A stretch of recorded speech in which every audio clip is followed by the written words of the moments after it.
ഭൂപ്രകൃതിയാണ് നോക്കാൻ പോകുന്നത്.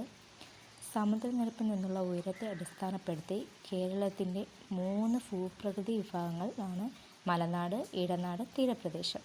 സമുദ്രനിരപ്പിൽ നിന്ന് 75 മീറ്ററിലധികം ഉയരമുള്ള ഭൂപ്രദേശങ്ങളാണിത്. മലനാട്. സമുദ്രനിരപ്പിൽ നിന്ന് 7.5 മീറ്റർ മുതൽ 75 മീറ്റർ വരെ ഉള്ള ഭൂപ്രദേശങ്ങളാണിത്. ഇടനാട്.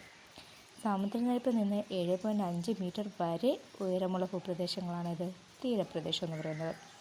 ഏറ്റവും അധികം വിസ്തീർണമുള്ള ഭൂഭാഗമാണിത് മലനാട്. ഇതിൻ്റെ വിസ്തീർണം എന്ന് പറയുന്നത് 18,653 ചതുരശ്ര കിലോമീറ്റേഴ്സാണ്. കേരളത്തിൻ്റെ ഭൂവിസ്തൃതിയിൽ മലനാടിൻ്റെ ശതമാനം എന്ന് പറയുന്നത് 48%. ഇടനാടിൻ്റെ വിസ്തൃതി എന്ന് പറയുന്നത് 16,230.5 ചതുരശ്ര കിലോമീറ്റേഴ്സാണ്. കേരളത്തിൻ്റെ വിസ്തൃതിയിൽ ഇടനാടിൻ്റെ ശതമാനം എന്ന് പറയുന്നത് 41.76%.